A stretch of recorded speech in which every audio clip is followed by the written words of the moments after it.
अभी जो मैं बता रहा हूँ ना, ये क्या है, हमारा जो चैप्टर 1 और चैप्टर 2 है राजनीति का, उसका सबसे ज्यादा इम्पोर्टेंट क्वेश्चन है, ठीक है।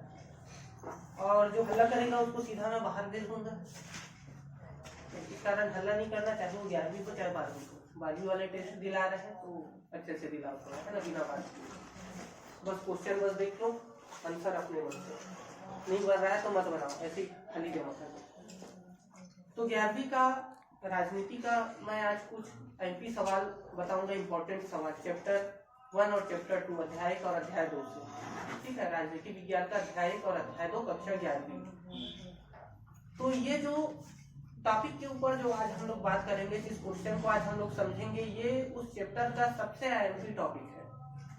मतलब पढ़ना तो हमें सबको है ना, मैं ऐसे नहीं बोल रहा हूँ कि भाई मैं जो बता रहा हूँ उसी को पढ़ना है, यही एग्जाम में आएगा, आने के लिए कुछ भी आ सकता है ना, अर्धवार्षिक पेपर में कहीं भी आ सकता है। लेकिन ये जो चैप्टर आज हम लोग बताने वाले हैं, आज जिस चैप्टर के ऊपर हम लोग आज चर्चा करने वाले हैं, ये इस चैप्टर का सबसे एमपी सवाल है। मतलब सबसे पहले इसे देखना है, उसके बाद अगर समय बचता है तो बाकी को देखना है, ठीक है।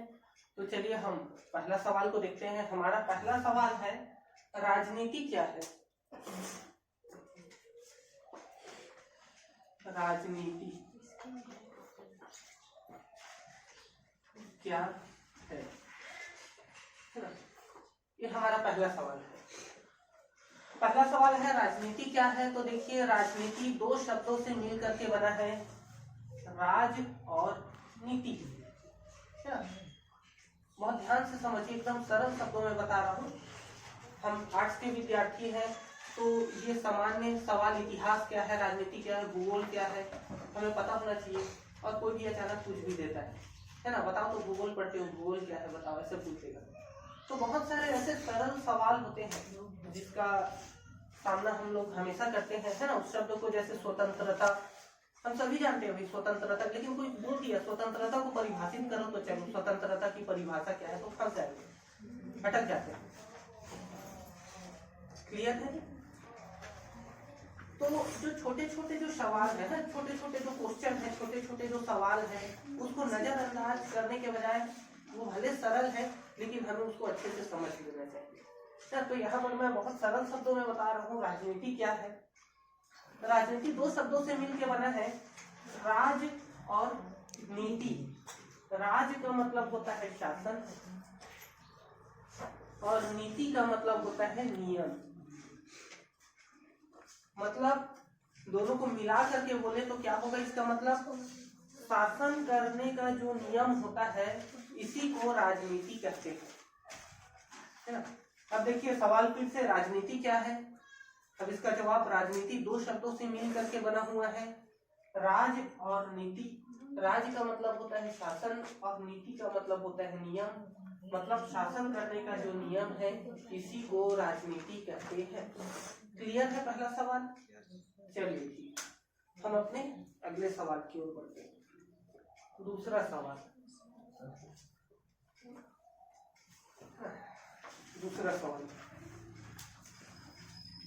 राजनीति को अंग्रेजी में क्या बोलते हैं?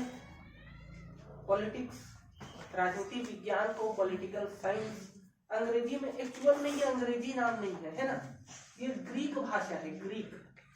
तो यहाँ पर देखिए अगला इंपॉर्टेंट सवाल क्या हो जाता है, पॉलिटिक्स शब्द की उत्पत्ति कहाँ से हुई। अगला क्वेश्चन है हमारा, पॉलिटिक्स। पॉलिटिक्स शब्द की उत्पत्ति कहाँ से हुई। अगला क्वेश्चन है हमारा, पॉलिटिक्स शब्द की उत्पत्ति कहाँ से हुई। तो भाई ये जो पॉलिटिक्स शब्द है, ये पुलिस से बना है। ये जो हमारा पॉलिटिक्स शब्द है, ये पुलिस से बना है। और ये दोनों, पॉलिटिक्स और पुलिस, दोनों ग्रीक भाषा का शब्द है, ग्रीक भाषा, अंग्रेजी नहीं, है ना। ये दोनों ग्रीक भाषा का शब्द है, ग्रीक भाषा का शब्द। जहां पॉलिटिक्स, है ना, समझते हैं इसको, जहां पर पुलिस का मतलब होता है नगर, और पॉलिटिक्स का मतलब होता है नगर का अध्ययन करना। ठीक है, एक बार फिर से समझिए सवाल को। पॉलिटिक्स शब्द की उत्पत्ति कहाँ से हुई? तो पॉलिटिक्स शब्द की उत्पत्ति पुलिस से हुई। मतलब पॉलिटिक्स शब्द कहाँ से आया, कैसे बना पॉलिटिक्स शब्द? जैसे बहुत सारे शब्द है ना, जो कि दूसरे शब्दों से आए हैं। जैसे कि एक है हमारा एक शब्द ये मेरा पुत्र है ना, ऐसा हम लोग बोलते हैं पुत्र, संस्कृत से आया हुआ है ना। ये शब्द जो है संस्कृत से आया हुआ है, संस्कृत में उपयोग करते थे पहले, आज हम लोग हिंदी में भी उपयोग करते हैं, है ना। पिता, ये मेरा पिता है, तो वो भी संस्कृत से आया हुआ है, पितृ, है ना। संस्कृत में हम लोग इस शब्द का इस्तेमाल करते थे, आज हिंदी में हम लोग पिता बोल देते हैं। तो वैसे ये जो शब्द है अंग्रेजी शब्द से नहीं आया है, ये ग्रीक से आया है। पॉलिटिक्स शब्द कहाँ से आया है? तो पॉलिटिक्स शब्द पुलिस से बना है। पॉलिटिक्स शब्द जो है ये पुलिस से बना है, और पॉलिटिक्स और पुलिस दोनों ग्रीक भाषा का शब्द है, जहाँ पर पुलिस का मतलब होता है नगर।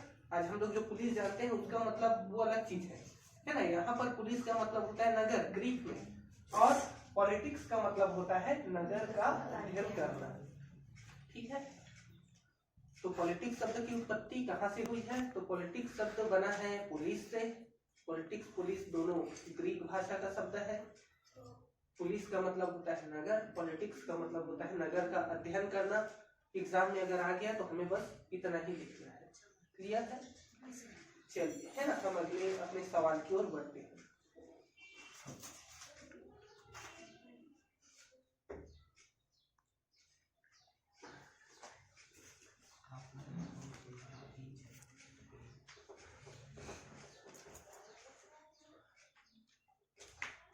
तो हमारा अगला सवाल है,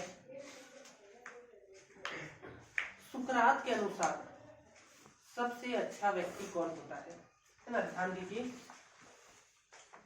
सुकरात के अनुसार सबसे अच्छा व्यक्ति,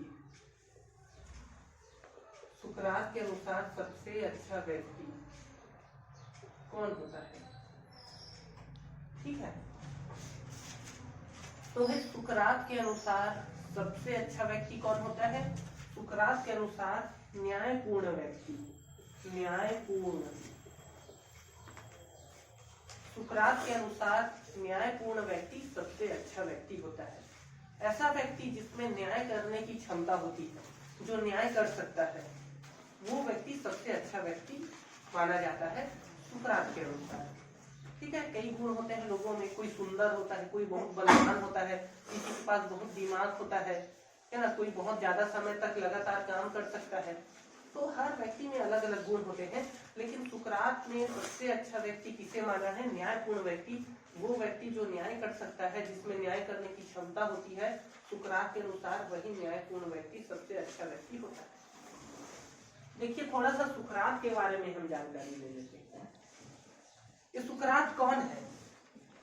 तो सुकरात को नहीं जानते होंगे, लेकिन सिकंदर को तो पूरा विश्व जानता है ना। सिकंदर महान, विश्व विजेता सिकंदर महान, है ना। सिकंदर के नाम के सामने द ग्रेट सिकंदर, है ना, द ग्रेट जुड़ता है, क्योंकि वो विश्व विजेता है। तो भाई सिकंदर का जो गुरु था वो था अरस्तु, और अरस्तु का गुरु था प्लेटो, और प्लेटो का गुरु था सुकरात, और सुकरात का कोई गुरु नहीं था। तो ये जितने भी लोग हैं ये सभी बहुत महान लोग हैं, बहुत महान। ठीक है, बाकी जो है ज्ञान के क्षेत्र में सुकरात, प्लेटो और अरस्तु ने ज्ञान के क्षेत्र में बहुत काम किया, और सिकंदर ने जो है राजनीति के क्षेत्र में, है ना, राज्य अपना विस्तार करने के लिए अपना जीवन लगाया। बाकी ये सभी जो चारों नाम मैं बताया गुरु शिष्य का, ये सभी बहुत महान हुए हैं। ठीक है, तो सुकरात कौन है? प्लेटो का गुरु। प्लेटो कौन है?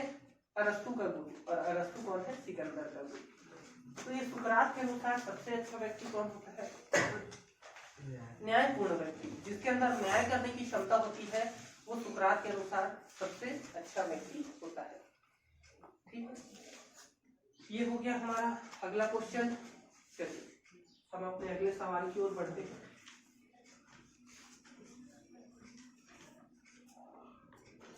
तो हमारा अगला सवाल है, न्यायिक पुनरावलोकन किसे कहते हैं, है ना। देखिए ध्यान दीजिए, न्यायिक शब्द को समझो। न्यायिक पुनरावलोकन,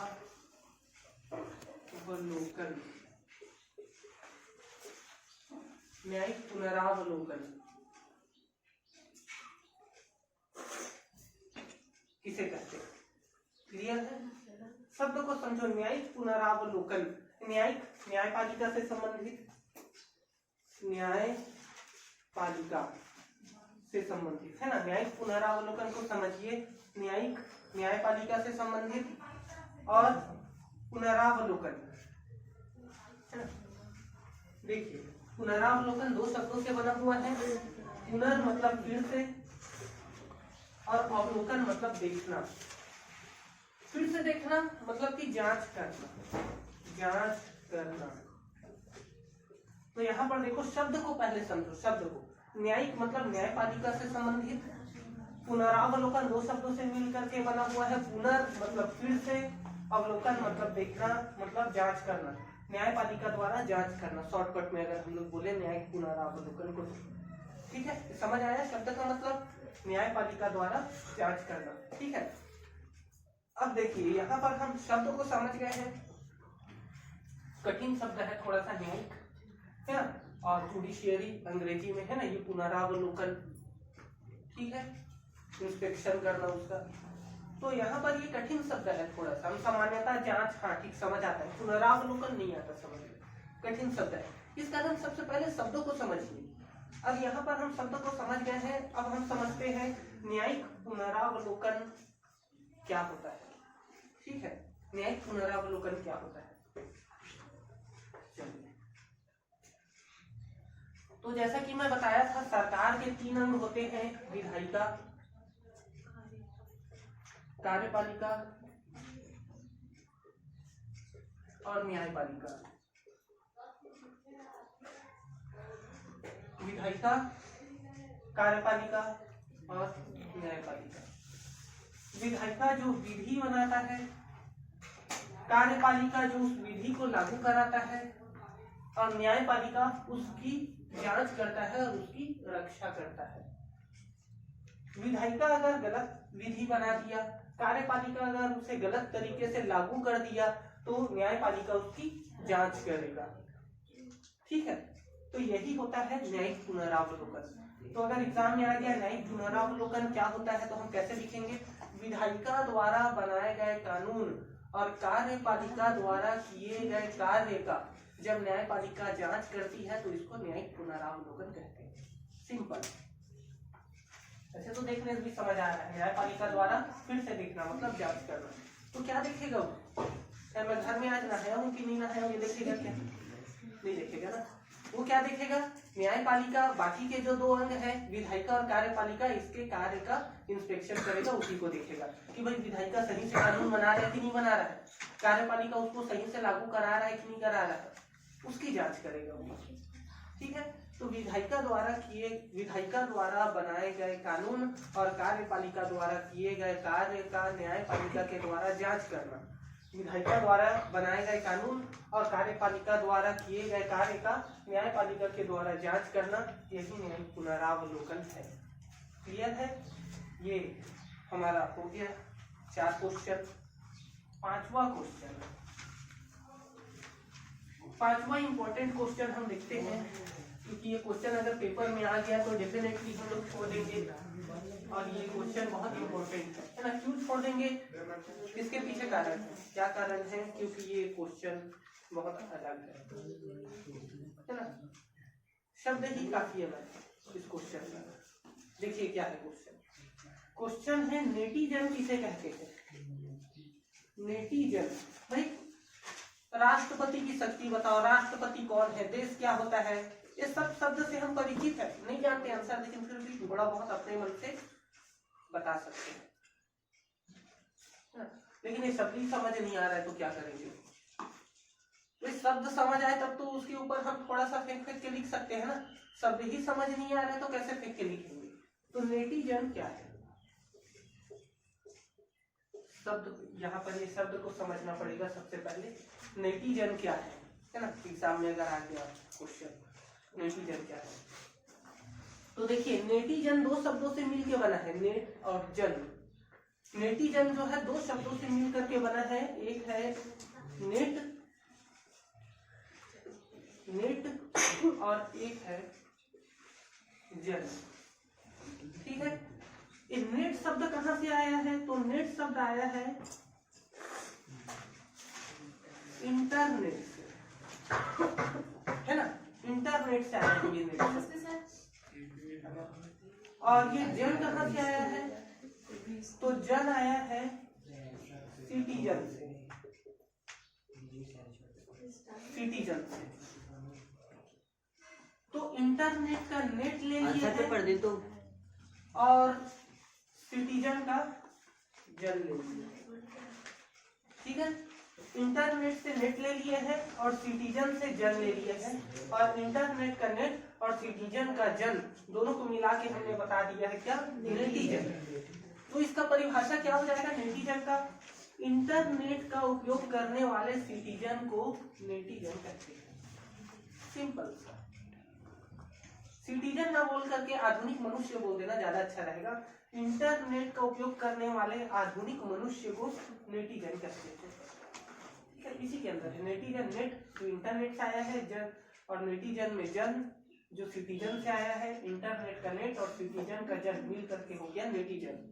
मतलब इंटरनेट का उपयोग करने वाले जन, सिटीजन, आधुनिक मनुष्य को नेटिजन कहते हैं। क्लियर है, समझ आया कि और बताऊं, आ गया। चलिए बाकी लोग बात नहीं करो, है ना, वीडियो रिकॉर्डिंग पूरा, तो हल्ला नहीं करो, आंसर शीट ले लो और चुपचाप बनाना चालू करो। क्वेश्चन देख लो बगल वाले से, ठीक है।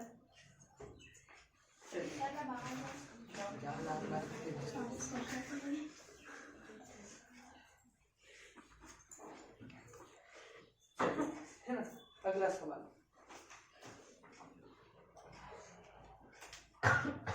अगला सवाल है स्वतंत्रता क्या है। बहुत सरल सा शब्द स्वतंत्रता, लेकिन अगर ये सवाल आ जाए क्या है तो नहीं बना पाएंगे ना। स्वतंत्रता क्या है, देश क्या है, राज्य क्या है, देश और राज्य में अंतर क्या है, समाज क्या है। बचपन से इस शब्द का उपयोग करते आ रहे हैं, हम सब भारत में रहते हैं। आपके राज्य का क्या नाम है, तो राज्य का नाम छत्तीसगढ़ है।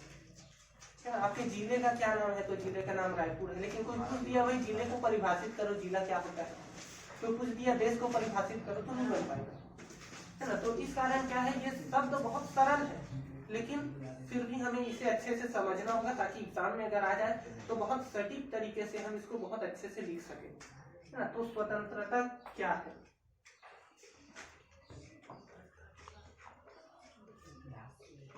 स्वतंत्रता क्या है, ठीक है। तो स्वतंत्रता का मतलब होता है कि किसी भी प्रकार के नियंत्रणों से मुक्त होना। जब किसी व्यक्ति पर किसी दूसरे व्यक्ति का या किसी दूसरे समूह का कोई कंट्रोल नहीं होता, कोई नियंत्रण नहीं होता, वो व्यक्ति किसी बंधन में नहीं होता, वो व्यक्ति अपनी इच्छा अनुसार कोई भी कार्य कर सकता है और अपनी इच्छा अनुसार कोई भी निर्णय ले सकता है। तो इसी को हम क्या बोलेंगे, स्वतंत्रता बोलेंगे, ठीक है। सामान्य सा है, 4 लाइन का है ये। स्वतंत्रता क्या है, 4 लाइन का। जब किसी व्यक्ति पर कोई नियंत्रण नहीं होता, वह व्यक्ति बंधनों से मुक्त होता है और वो व्यक्ति अपनी इच्छा अनुसार कार्य कर सकता है और अपनी इच्छा अनुसार निर्णय ले सकता है। इसी को हम स्वतंत्रता बोलते हैं। क्लियर है। तो ये स्वतंत्रता क्या है, बहुत सामान्य सा है। ऐसे तो स्वतंत्रता की बहुत सी परिभाषाएं हैं, अलग अलग वैज्ञानिकों ने अलग अलग परिभाषा दिया है। कुछ वैज्ञानिकों ने कहा है कि बंधनों के साथ जो स्वतंत्रता मिलती है वो ज्यादा अच्छा होता है, क्योंकि जब व्यक्ति को एकदम खुला छोड़ दोगे ना, जाओ तुम कुछ भी कर सकते हो, तो व्यक्ति गलत कार्य करने लगता है। इस कारण व्यक्ति को ज्यादा स्वतंत्रता देना ही अच्छा है। इस कारण क्या है, स्वतंत्रता की कई परिभाषाएं हैं, लेकिन एक सामान्य सा सरल सा परिभाषा जो आप 11वीं कक्षा में लिख देंगे तो नंबर मिल जाएगा। वो सामान्य सरल सा परिभाषा क्या है, जब किसी व्यक्ति पर कोई नियंत्रण नहीं होता। उधर ही बैठ जाओ, जगह देख के टेबल लेके, अब तो समय हो गया है तो टेस्ट क्या दिखाओगे, है ना? हाँ भाई 10 बजे तक स्कूल जाना है ना, वैक्सीन लगेगा आपको। अब तो वैक्सीन लगेगा, 20 मिनट बचे हैं, क्या कुछ करना बनेगा। दे दे उसको क्वेश्चन देख ले, यहीं से देख ले और ले ले 4-5 तो दे दे उधर बांट ले। हाँ दे दो, जो आएगा बांट लेना। चलिए भाई ध्यान दीजिए, तो स्वतंत्रता क्या है ना? सामान्य सा स्वतंत्रता जब किसी व्यक्ति पर कोई नियंत्रण नहीं होता है ना। बात नहीं करो, थोड़ा शांत रहो। जब किसी व्यक्ति पर कोई नियंत्रण नहीं होता, उस व्यक्ति पर किसी भी प्रकार का कोई बंधन नहीं होता है, वो व्यक्ति अपनी इच्छा अनुसार कोई भी कार्य कर सकता है, अपनी इच्छा अनुसार सोच सकता है, अपनी इच्छा अनुसार कोई निर्णय ले सकता है ना। उसको कोई निर्णय लेने से पहले किसी को पूछने की कोई जरूरत नहीं है। तो ये क्या है? स्वतंत्रता। ठीक है, ये स्वतंत्रता कहलाता है। चलिए ठीक है, अगला सवाल। अगला सवाल देखिए, स्वतंत्रता के कितने प्रकार होते हैं? स्वतंत्रता के कितने प्रकार होते हैं? स्वतंत्रता के कितने प्रकार होते हैं? ये 7वां क्वेश्चन है। ठीक है, स्वतंत्रता के कितने प्रकार होते हैं, ये 7वां क्वेश्चन है। पहले मैं 5 क्वेश्चन बताया था, वो चैप्टर 1 से था। अभी मैं फिर 5 क्वेश्चन बताऊंगा, 6वां, 7वां, 8वां, 9वां और 10वां। ये चैप्टर 2 से है ना, स्वतंत्रता वाला हमारा चैप्टर। तो 6वां क्वेश्चन चैप्टर 2 से है, 7वां भी ये चैप्टर 2 से। टोटल 5 क्वेश्चन है चैप्टर 1 से और टोटल 5 क्वेश्चन चैप्टर 2 से। तो स्वतंत्रता के कितने प्रकार होते हैं? तो इस स्वतंत्रता के बहुत से प्रकार होते हैं। हम लोग नहीं बोल सकते कि स्वतंत्रता के 4 प्रकार होते हैं या 5 प्रकार होते हैं या 10 प्रकार होते हैं। जितने सारे हमारे समाज में क्षेत्र है, वहाँ वहाँ पे स्वतंत्रता की जरूरत है और वहाँ सब जगह स्वतंत्रता का एक नया प्रकार बन जाता है। जैसे हम चल रहे हैं सड़क में, तो हमें चलने की स्वतंत्रता है। सड़क में पब्लिक प्लेस है, चल सकते हैं सड़क में। हम इंटरनेट चला रहे हैं तो इंटरनेट में कुछ भी सर्च करने की स्वतंत्रता है। हम स्कूल जा रहे हैं, स्कूल जाने की स्वतंत्रता है, शिक्षा का स्वतंत्रता आ जाएगा। व्यापार करने का स्वतंत्रता, बोलने का स्वतंत्रता, सभा करने का, मीटिंग करने का, कई प्रकार की स्वतंत्रता होती है। तो स्वतंत्रता कितने प्रकार का होता है, ये सवाल थोड़ा गलत है। सवाल क्या होना चाहिए, स्वतंत्रता के प्रमुख प्रकार कौन से हैं, है ना? क्योंकि स्वतंत्रता के तो बहुत से प्रकार है, लेकिन लगभग कुछ 7 प्रकार है जो सबसे ज्यादा इम्पोर्टेंट है। वो स्वतंत्रता के सबसे प्रमुख प्रकार है। तो यहाँ पर स्वतंत्रता के कितने प्रकार होते हैं, तो स्वतंत्रता के बहुत से प्रकार होते हैं, लेकिन 7 प्रकार सबसे ज्यादा प्रमुख है, जो कि कुछ इस प्रकार से है। पहला आता है प्राकृतिक स्वतंत्रता। पहला प्राकृतिक स्वतंत्रता है ना। दूसरा राजनीतिक स्वतंत्रता, दूसरा राजनीतिक स्वतंत्रता। तीसरा आर्थिक स्वतंत्रता, आर्थिक स्वतंत्रता है ना। और चौथा हमारा आ जाएगा नागरिक स्वतंत्रता। नागरिक स्वतंत्रता। 4 प्रकार हो गया, प्राकृतिक स्वतंत्रता, राजनीतिक स्वतंत्रता, आर्थिक और नागरिक स्वतंत्रता। 3 और बचा है, तो 3 कौन सा है?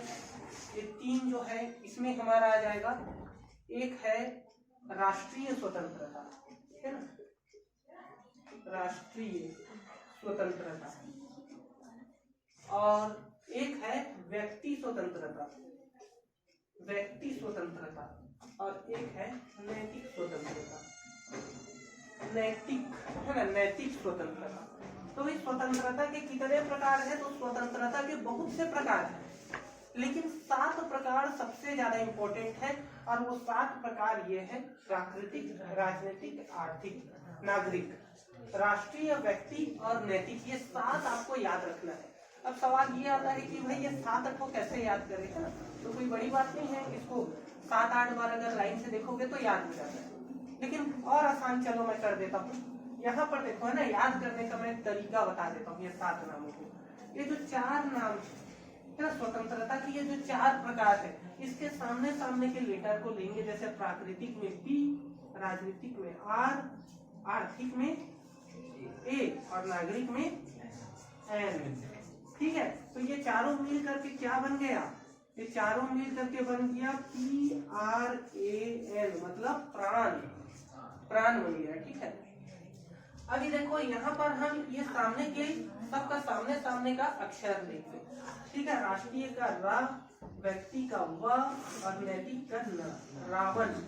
ये बन गया क्या, रावण। हमें देखो ये दो नाम बस याद करना है। स्वतंत्रता के कितने प्रकार हैं, हमें बस दो नाम याद करना है, प्राण और रावण। अब इसी से सारा याद हो जाएगा। प्राण और रावण याद रखोगे तो सारा याद हो जाएगा। प्राण में पी से हो जाएगा प्राकृतिक, है ना, आर से हो जाएगा राजनीतिक, और ए से हो जाएगा आर्थिक, और एन से हो जाएगा नागरिक। और रावण में आप देखिए र से राष्ट्रीय, व से व्यक्ति और न से नैतिक। तो ये दो चीजों को बस आप याद रखना, प्राण और रावण, है ना। स्वतंत्रता के कितने प्रकार है, तो स्वतंत्रता के बहुत से प्रकार है, लेकिन 7 प्रकार सबसे ज्यादा इंपॉर्टेंट है। वो 7 प्रकार कौन है, प्राण और रावण। तो पेपर में इसको नहीं लिखना है ना, ये हमें केवल याद करने के लिए है ना, आंसर को आसान बनाने के लिए इसको उपयोग हम कर सकते हैं। बाकी हमें पेपर में जो है ये 7 प्रकार को लिखना है। ठीक है, ये भी पूछ सकता है पेपर में, भाई प्राकृतिक स्वतंत्रता क्या है, इसको बताइए। तो जो स्वतंत्रता प्रकृति से प्राप्त होता है वो प्राकृतिक स्वतंत्रता है। जो स्वतंत्रता हमें राज्य से प्राप्त होता है वो राजनीतिक स्वतंत्रता है ना, जैसे वोट डालने का अधिकार वगैरह। हम सभी कुछ भी काम कर सकते हैं। जैसे मान लो जब मैं छोटी जाति का हूँ तो मैं वकील नहीं बन सकता, या मैं जज नहीं बन सकता, या मैं पुलिस नहीं बन सकता, या जो है मैं पुस्तक बेचने का काम नहीं कर सकता। मैं छोटी जाति का हूँ तो मैं चमड़े का ही काम करूंगा, ये जरूरी नहीं है। आप अपने जीवन यापन के लिए कोई भी व्यापार कर सकते हैं, है ना। तो ये क्या है, आपकी आर्थिक स्वतंत्रता है ना। नागरिक स्वतंत्रता, एक देश का नागरिक होने के नाते आपको कुछ स्वतंत्रता मिली होती है। जैसे आप देश के नागरिक हैं तो आपको वोट डालने का अधिकार है, आपको कहीं भी घूमने फिरने का अधिकार है, आपको सभा करने का अधिकार है, मीटिंग करने का, हड़ताल करने का अधिकार है। लेकिन अगर कोई बाहर से विदेशी आया हुआ है जो उस देश का नागरिक नहीं है तो उसको ये सब अधिकार नहीं है। वो भारत में हर जगह नहीं घूम सकता, वो भारत में वोट नहीं डाल सकता, वो भारत में मीटिंग सभा नहीं रख सकता, वो कोई हड़ताल नहीं कर सकता। तो एक देश का नागरिक होने के नाते एक नागरिक को जो अधिकार मिले होते हैं, जो बाहरी लोगों को नहीं मिले होते, वो क्या है, नागरिक स्वतंत्रता है। क्लियर है, नागरिक स्वतंत्रता। ठीक है, वैसे ये सभी पूछ सकता है ना। 2 नंबर 3 नंबर में सिर्फ अकेले राजनीतिक स्वतंत्रता को पूछ दिया या अकेले नैतिक स्वतंत्रता को पूछ दिया। तो भाई नैतिक स्वतंत्रता क्या होता है, नैतिक स्वतंत्रता एक सभ्य नागरिक होने के नाते हमारे अंदर, है ना, कुछ सेंस होना चाहिए, कॉमन सेंस। एक सभ्य नागरिक होने के नाते हमारा कुछ कर्तव्य होना चाहिए। तो यही क्या है, नैतिक स्वतंत्रता के अंतर्गत आता है। देखो कैसे एग्जांपल से समझो, है ना। जैसे बोलो कर्तव्य अलग चीज होता है और स्वतंत्रता अलग चीज होता है, आप दोनों को मिक्स क्यों कर रहे हो। तो देखिए, आप अपने कर्तव्य का पालन करेंगे तब तो सामने वाले को स्वतंत्रता मिलेगी ना। भाई आप सड़क में चल रहे हो और अपने बाइक में एकदम हेवी वाला हार न लगा लिए हो, भोपू लगा लिए हो, अब बोल रहे हो कि भाई मैं तो स्वतंत्र हूँ, भारत स्वतंत्र है और मैं स्वतंत्र देश का स्वतंत्र नागरिक हूँ, मेरी मर्जी मैं कुछ भी करूँ। तो भाई आप एकदम हाई फ्रिक्वेंसी वाला भोपू लगा के जोर से बजाते हुए आप सड़क पर चल रहे हैं तो कोई आपको पकड़ेगा नहीं। खैर विशेष स्थान है, पुलिस वाला अगर खड़ा है तो अलग बात है, लेकिन अगर यहाँ पर मोहल्ले में देखोगे कोई जो है साइलेंसर बम लगा लेता है ना, और कोई जो है एकदम आवाज करने वाला अपनी गाड़ी को मॉडिफाई कर लेता है, और कोई जो है बहुत हाई फ्रिक्वेंसी का जो है भोंपू लगा लेता है और चलते रहता है, तो ठीक है, ये उसकी स्वतंत्रता है, ठीक है, चल रहा है, कोई बात नहीं, सड़क सबके लिए है। लेकिन भाई आप इस प्रकार से हल्ला करते हुए चल रहे हो ताकि सब मेरे को ही देखें, ऐसा करके आप उसमें हल्ला करते हुए चल रहे हो, तो वहाँ जो बुजुर्ग लोग हैं, जो वहाँ पर पेशेंट लोग हैं, है ना, जो बीमार लोग हैं, उन लोग को परेशानी होती है। भाई आपको स्वतंत्रता है हल्ला करते हुए चलने की, तो उसको भी स्वतंत्रता है शांति से रहने की, है ना। आप अपनी स्वतंत्रता का उपयोग कर रहे हो, इससे क्या हो रहा है, उसकी स्वतंत्रता को खतरे में डाल दिया, ये गलत बात है। भाई क्या है कि आप उसमें जा रहे हो, बस में जा रहे हो, और उस बस में मान लेते 50 सीट है और ज्यादातर पुरुष लोग बैठे हैं और महिला लोग खड़े हैं, बुजुर्ग लोग खड़े हैं, पेशेंट है कोई वो खड़ा हुआ है, तो आप पहले आ गए तो आप बैठ गए, और वो बाद में आया है तो उसको सीट नहीं मिला, तो कहीं संविधान में किसी अनुच्छेद में कोई कानून नहीं लिखा है है ना, कि इसको सीट मिलेगा। कि अनुच्छेद देख जो पूरा 395 जो हमारा अनुच्छेद है, कहीं पर ये नहीं लिखा है कि महिला बैठेगी पुरुष खड़ा रहेगा, कहीं पर नहीं लिखा है। खैर बस वाले लिख देते हैं 50% सीट महिलाओं के लिए आरक्षित है, खैर वो अलग बात है, लेकिन ये हमारा संविधान में, कानून वगैरह में ये कहीं पर भी नहीं लिखा है कि पुरुष खड़ा रहेगा महिला बैठेगी, ये कहीं नहीं लिखा है। लेकिन एक सभ्य नागरिक होने के नाते हमारा ये कर्तव्य है कि भाई हम अगर सक्षम है, मान लो जाए हमारी तबीयत खराब है तो बात अलग है, अगर हम सक्षम है ना, खड़े हो सकते हैं, तो हमें अपना सीट छोड़ देना चाहिए। और कोई अगर बुजुर्ग है, कोई पेशेंट है या कोई वृद्ध महिला है ना, तो या किसी को जरूरत है, सीट की ज्यादा जरूरत है ना, कोई गर्भवती महिला है, तो हमें अपना सीट उसे दे देना चाहिए। ये हमारा कर्तव्य है कि हम उस सीट को छोड़ दें, और ये उस व्यक्ति, उस महिला की स्वतंत्रता है कि उस सीट को वो प्राप्त करे, है ना। ये लिखा नहीं है, लेकिन ये उसका अधिकार है वहां पर बैठने का, क्योंकि जिसको ज्यादा जरूरत होता है वस्तु उसी को मिलना चाहिए। ठीक है, तो ये हमारा नैतिक स्वतंत्रता है, नैतिक स्वतंत्रता जो हमारे अंदर एक सभ्य नागरिक होने के कारण हमारे अंदर पहले से होना चाहिए, ये कहीं लिखा हुआ नहीं रहता है। ठीक है, तो इतने प्रकार के क्या है, स्वतंत्रता है। स्वतंत्रता के कितने प्रकार है, तो स्वतंत्रता के बहुत से प्रकार है, लेकिन 7 प्रकार सबसे ज्यादा इंपॉर्टेंट है। वो 7 प्रकार कौन से हैं, प्राण और रावण। प्राण में पी का मतलब प्राकृतिक, आर का मतलब राजनीतिक, ए का मतलब आर्थिक, और एन का मतलब नागरिक। रावण में रा का मतलब राष्ट्रीय, व का मतलब व्यक्ति, और न का मतलब नैतिक। ठीक है, इसको अकेले अकेले भी पूछ सकता है, तो इसको मैं हल्का हल्का आपको बता दिया हूँ। चलिए अब हम अपने अगले सवाल की ओर बढ़ते हैं। ठीक है, अगला सवाल है नागरिक स्वतंत्रता किसे कहते हैं। ठीक है, अगला सवाल है हमारा नागरिक स्वतंत्रता किसे कहते हैं। तो जैसा कि मैं पहले बता चुका हूँ, है ना, कि देश के नागरिक होने के नाते जो हमें कुछ स्वतंत्रता मिलती है, जो बाहरी लोगों को नहीं मिलती, विदेशी लोगों को, तो वहाँ के केवल नागरिकों को मिलती है। ये क्या है, नागरिक स्वतंत्रता है। लेकिन अगर एग्जाम में ये सवाल 2 या 3 नंबर में आया तो हम क्या बताएंगे, केवल इतना ही नहीं बताएंगे, इसको और अच्छे से बताना पड़ेगा। जब किसी व्यक्ति के साथ 5 आधार पर भेदभाव नहीं किया जाता, तब हम उसको नागरिकता की स्वतंत्रता बोलेंगे, नागरिक स्वतंत्रता बोलेंगे। जब किसी व्यक्ति के साथ 5 आधार पर भेदभाव नहीं किया जाता, वो 5 आधार कौन कौन से हैं, तो धर्म, वंश, जाति, लिंग और जन्म स्थान। जन्म स्थान। जब किसी व्यक्ति पर धर्म, वंश, जाति, लिंग और जन्म स्थान, इन 5 आधारों पर अगर भेदभाव नहीं हो रहा है, मतलब वहाँ नागरिक स्वतंत्रता है ना। ये सामान्य सा क्या है, इसका अंतर है। ठीक है, जैसे मान लो जाए कोई विदेशी बाहर से आ गया, तो उसके साथ तो भेदभाव करना पड़ेगा, क्योंकि वो यहाँ का नागरिक नहीं है। वो ऐसा नहीं बोल सकता कि भाई जन्म स्थान के आधार पर आप हमसे भेदभाव नहीं कर सकते, हाँ नहीं होगा, है ना। जैसे कि भाई कोई बिहार से व्यक्ति है तो हम उसको बोल देते हैं बिहारी है, ऐसा करके, तो थोड़ा खराब लगता है। कोई क्या है, मान लो जाए मध्य प्रदेश मंडला जिले से, हम बोल देते हैं लड़का क्या है ना, मंडालू है ऐसा बोल देते हैं। तो ये सुनने वालों को क्या लगता है, थोड़ा खराब लगता है, क्योंकि हम जन्म स्थान के आधार पर हम उसके साथ मजाक कर रहे हैं। तो ये क्या है, जन्म स्थान के आधार पर लिंग महिला है, पुरुष ऐसा करके, या जाति के आधार पर छोटी जाति है, बड़ा जाति है, वंश के आधार पर अरे ये इसका परिवार खराब है ना, पर खराब वंश वाले हैं, या धर्म के आधार पर, हिंदू मुस्लिम के आधार पर हम उसके साथ भेदभाव नहीं कर सकते। तो जब किसी व्यक्ति के साथ धर्म, वंश, जाति, लिंग और जन्म स्थान, इन 5 आधारों पर भेदभाव नहीं किया जाता, तो उसे हम नागरिक स्वतंत्रता बोलते हैं। क्लियर है। इसके अलावा हम नागरिक स्वतंत्रता में और जोड़ना चाहे तो हम और क्या जोड़ सकते हैं, जो स्वतंत्रता का अधिकार देश के नागरिकों को दिया जाता है ना। कुछ ऐसे अधिकार होते हैं जो केवल नागरिकों को प्राप्त होता है, विदेशी लोगों को प्राप्त नहीं होता।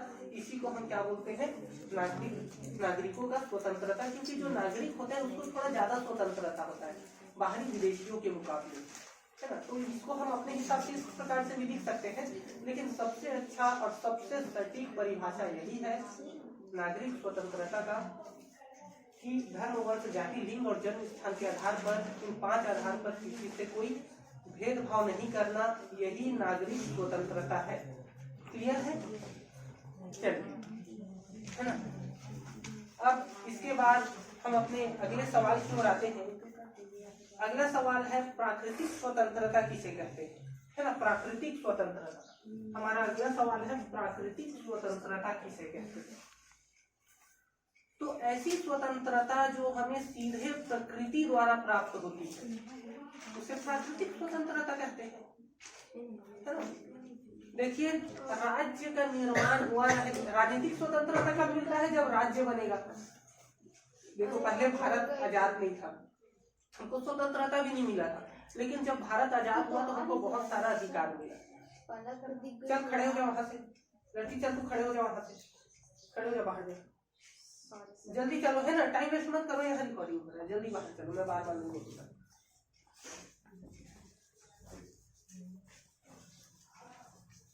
बाहर टेबल लगा लो, बैठो। चलिए, ठीक है। तो प्राकृतिक स्वतंत्रता किसे कहेंगे कि भाई जब कोई स्वतंत्रता का अधिकार हमें सीधे प्रकृति द्वारा प्राप्त होता है तो उसको प्राकृतिक स्वतंत्रता कहते हैं।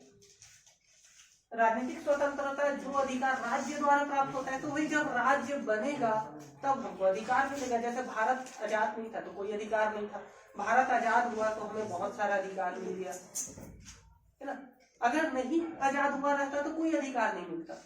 और जो बाद में भारत के नागरिक बने पाकिस्तान से आकर के, उनको भी वो अधिकार दिया गया। कहने का मतलब क्या है, राज्य बनने के बाद और राज्य का नागरिक बनने के बाद जब किसी को कोई अधिकार मिलता है तो वो राजनीतिक स्वतंत्रता है। लेकिन राज्य बना हो चाहे ना बना हो, हम किसी राज्य के नागरिक हो चाहे ना हो, हम जैसे जन्म लिए हैं, हमको तुरंत प्रकृति के माध्यम से कुछ स्वतंत्रता का अधिकार मिल जाता है, और इसी को प्राकृतिक स्वतंत्रता कहते हैं। क्लियर है। प्राकृतिक स्वतंत्रता क्या है, राज्य निर्माण से पहले कुछ अधिकार हमें सीधे प्रकृति द्वारा प्राप्त हो जाते हैं, उसे प्राकृतिक स्वतंत्रता कहते हैं। जैसे सांस लेने का अधिकार, प्रकृति में सबको सांस लेने का अधिकार है, क्या। मान लो जाए कोई विदेशी भारत आ गया तो अरे तू विदेशी है, तू कम सांस लेना, ये भारत का है, ज्यादा सांस लेना। ये गरीबी रेखा वाला है, क्या, इसको ज्यादा सांस मिलेगा और आरक्षण कर दिया। खैर, प्रकृति पर किसी का कंट्रोल नहीं है, नहीं तो सरकार तो क्या करता, इसके ऊपर भी टैक्स लगा देता है। हमारे नाक में क्या है, मीटर फिट कर देता है, ये आदमी कितना सांस लिया चेक कर दो, चल से इतना रुपया दे दे। नल देखो, नल लग रहा है, नल में मीटर लगा है, सबके घर नल लग रहा है, नल में मीटर लगा है, और हर साल क्या होगा, उस मीटर के हिसाब से आपको टैक्स पटाना पड़ेगा। लेकिन हवा को नहीं रोक सकता कोई, है ना। पानी को इकट्ठा कर दिए, चलो ठीक है, पानी हमें प्रकृति से प्राप्त होते हैं, इसका राज्य से कोई लेना देना नहीं रहता है, ऐसे अधिकारों को प्राकृतिक स्वतंत्रता कहते हैं। क्लियर है। चलिए ठीक है। अब देखिए, हमने देखा स्वतंत्रता के कितने प्रकार हैं, अब हम देखते हैं स्वतंत्रता के कितने रूप है। ठीक है, आखिरी सवाल हमारा, स्वतंत्रता के कितने रूप है। तो इस स्वतंत्रता के कितने रूप हैं, इस सवाल को बताने से पहले मैं एक उदाहरण देना चाहूंगा, क्योंकि उस उदाहरण को जब हम समझ लेंगे तो, है ना, स्वतंत्रता के कितने रूप है ना, रूप। तो स्वतंत्रता के कितने रूप है, इसको समझने से पहले एक चीज को समझिए। देखिए, 10वीं 9वीं कक्षा में हम सभी विज्ञान का चमत्कार, वंडर ऑफ साइंस, ये सब हम लोग लिखते थे। लास्ट में हम उपसंहार लिखते थे, और हम सभी, है ना, अनंत काल से, कहने का मतलब क्या है, जब मैं पढ़ता था तब भी उपसंहार लिखते थे और एक एग्जाम्पल देते थे उसमें। और वो एग्जाम्पल क्या है, वंडर ऑफ साइंस में, विज्ञान का चमत्कार में लास्ट में एक एग्जाम्पल देते थे। वो क्या है कि चाकू का उपयोग क्या है, हम सब्जी काटने के लिए भी करते हैं और हाथ काटने के लिए, है ना। ये सब लोग देखे, तुम लोग भी मतलब लिखे होंगे इसको, और मैं भी अपने समय में लिखता था, और हमारे जो सीनियर थे वो लोग भी एग्जाम्पल जरूर लिखते थे। मतलब स्कूल फीडिंग इसी को बोलते हैं, है ना, कि जो टीचर ने बता दिया है, जो चला आ रहा है उसी को चलाना है, अपने दिमाग से कुछ नहीं करना है। ठीक है, तो हम लोग लिखते थे चाकू का उपयोग सब्जी काटने के लिए भी होता है और हाथ काटने के लिए भी। तो हम ऐसा नहीं बोल सकते चाकू खराब चीज है, हम ये नहीं बोल सकते कि भाई चाकू खराब चीज है, या फिर हम ये भी नहीं बोल सकते कि चाकू अच्छी चीज है। डिपेंड करता है कि आप चाकू का उपयोग कैसे करते हैं। अगर आप चाकू का अच्छा उपयोग करते हैं तो चाकू अच्छा चीज है, और अगर आप चाकू का उपयोग खराब करते हैं तो चाकू खराब चीज है। वैसे ही साइंस अच्छा है या बुरा है नहीं बोल सकते। अगर आप अच्छा उपयोग कर रहे हैं बिजली बनाने के लिए तो अच्छा चीज है, अगर आप न्यूक्लियर विस्फोट करने के लिए कर रहे हैं तो बुरा चीज है। क्लियर है? तो यहाँ पर भी देखिए स्वतंत्रता कुछ अच्छी चीज है या बुरी चीज है, हम ऐसा नहीं बोल सकते है ना। स्वतंत्रता अच्छी है या बुरी है हम ऐसा नहीं बोल सकते। ये निर्भर करता है कि आप स्वतंत्रता का उपयोग कैसे करते हो। ठीक है, स्वतंत्रता का उपयोग कैसे करते हो इस पर निर्भर करता है। और इस आधार पर स्वतंत्रता के दो रूप होते हैं, एक होता है सकारात्मक और एक होता है नकारात्मक। स्वतंत्रता के दो रूप होते हैं, एक सकारात्मक और एक नकारात्मक। यदि कोई व्यक्ति है ना, जब किसी व्यक्ति को स्वतंत्रता दिया जाता है तो उस व्यक्ति का विकास होता है, सर्वांगीण विकास। देखिए आप स्कूल में रहते हैं तो स्कूल में हर चीज को टीचर बताते हैं, है ना, हर एक चीज को सिखाते हैं। कोई पढ़ता ही नहीं है फिर भी उसके पीछे पड़े रहते हैं, अरे पढ़ाई कर ले पास हो जाएगा, पढ़ाई कर ले पास हो जाएगा। उसको क्या मतलब उस टीचर को, लेकिन फिर भी उसके पीछे पड़े रहते हैं कि पढ़ाई कर लो पास हो जाओगी करके। क्योंकि स्कूल फीडिंग इसी को बोलते हैं। जैसे घर में माँ बाप है ना, जैसे कि आप जो है बिगड़ है ना किसी, तो आपके माँ बाप ऐसा नहीं है लड़का बिगड़ गया छोड़ो इसको, ऐसा नहीं, आपको अंतिम सांस तक सुधारने की कोशिश करेंगे। वैसे स्कूल के जो शिक्षक होते हैं आप पढ़ो चाहे मत पढ़ो, अंतिम समय तक वो आपको पढ़ाने की कोशिश करेंगे। इसी कारण देखो मैं यहाँ पढ़ा रहा हूँ, वैसे नहीं है कि जो कोचिंग आ रहा है उसी को पढ़ा रहा हूँ, वीडियो भी बना दिया हूँ तो बाकी सब लोग भी पढ़ेंगे इससे। तो स्कूल फीडिंग इसी को बोलते हैं। स्कूल के जो शिक्षक होते हैं वो अंतिम सांस तक विद्यार्थियों को पढ़ाने की कोशिश करते हैं। लेकिन कॉलेज जाने के बाद आप अपने घर से दूर रहते हो, है ना। स्कूल में हम बोलते हैं कि भाई सिगरेट मत पियो, गुटखा मत खाओ, अभी आपका शरीर यंग है तो पता नहीं चल रहा है, तो इसका उपयोग अच्छी चीजों में करो। यंग शरीर आपके अंदर जो ऊर्जा है उसका उपयोग अच्छी चीजों में करो। लेकिन आप उस ऊर्जा का उपयोग क्या कर रहे हैं, नशा के लिए कर रहे हैं। तो भाई अभी हमारे शरीर में कोई बीमारी नहीं है, हमारे शरीर में अभी कोई व्याधि नहीं है ना, किसी प्रकार का कोई रोग नहीं है, तो हमको कुछ पता नहीं चल रहा है। लेकिन जब हम कॉलेज में जाते हैं तो हमको वहाँ रुकने वाला कोई नहीं, हम खुलेआम वहाँ पर सिगरेट पीते हैं, खुलेआम वहाँ पर गुटखा खाते हैं, वहाँ कोई रुकने वाला नहीं होता। वहाँ जो टीचर होते हैं उसको टीचर नहीं बोलते, लेक्चरार बोलते हैं, क्योंकि आते हैं ऐसे पलट के लेक्चर देना चालू करते हैं, पलट के भी नहीं देखेंगे तुम क्या कर रहे हो। कोई अच्छा है तो अच्छे से समझाएगा, फिर अलग बात है, लेकिन ज्यादातर ऐसी है आएंगे पढ़ाना अपना चालू करेंगे, पीछे तुम क्या कर रहे हो उसको कोई मतलब नहीं, अपना समय खत्म हुआ चुपचाप निकल जाएगा। इस कारण उनको लेक्चरार बोलते हैं, लेक्चर देते हैं। ठीक है, लेकिन एक चीज ध्यान दो, हमारा बुद्धि का विकास वहीं पर होता है। क्योंकि जब तक हम हाथ पकड़ के चलाते रहते हैं, हम सिखाते रहते हैं ये काम मत करो, ये गलत है, ये सही है, तो बच्चे और ज्यादा बिगड़ता है। अभी इसको मना कर रहे हैं करने के लिए, मतलब इसको करके देखना चाहिए।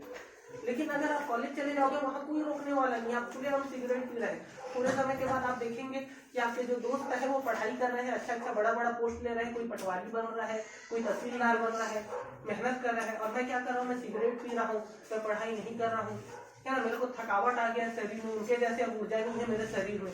तो देखो इतना लंबा समय तक पढ़ाई करते रहते हैं, मैं 1 घंटा बैठता हूँ फिर थकावट आ जाता है शरीर में। देखिए मैं बाहर कर दूंगा, मधु को मैं बार बार बोल रहा हूँ, है ना,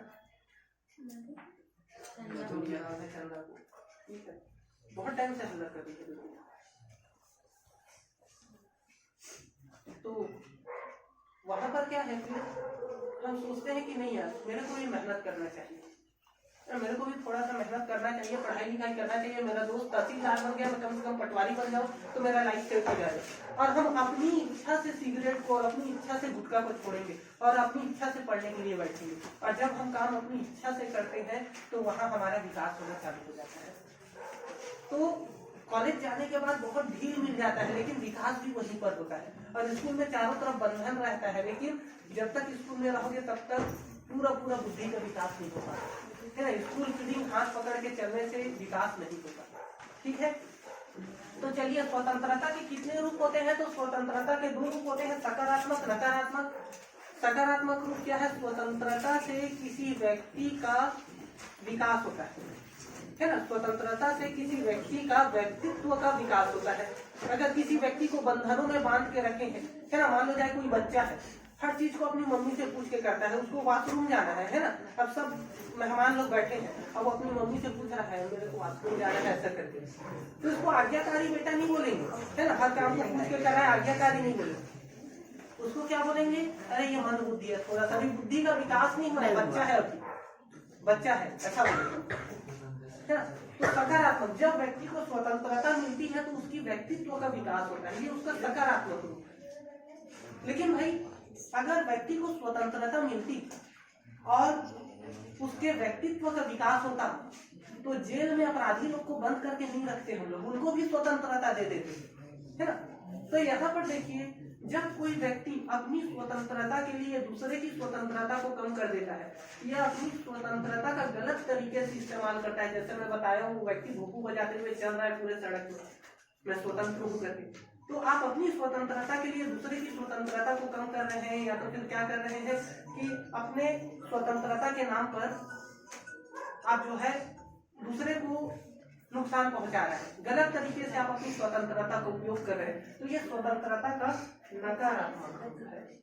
ठीक है, तो स्वतंत्रता के कितने रूप है, तो स्वतंत्रता के दो रूप होते हैं, एक होता है सकारात्मक रूप, एक होता है नकारात्मक रूप। सकारात्मक रूप मतलब जब कोई व्यक्ति, है ना, अपनी स्वतंत्रता का उपयोग करता है, अपने व्यक्तित्व का विकास करता है, तो ये सकारात्मक रूप है। और जब कोई व्यक्ति अपनी स्वतंत्रता का उपयोग गलत तरीके से करता है और दूसरे को नुकसान पहुंचाता है, तो इसका नकारात्मक रूप है। ठीक है, तो इस प्रकार से आज हमने चैप्टर 1 और चैप्टर 2 से 10 क्वेश्चन देखे, जो कि सबसे ज्यादा इम्पोर्टेंट है। चलिए।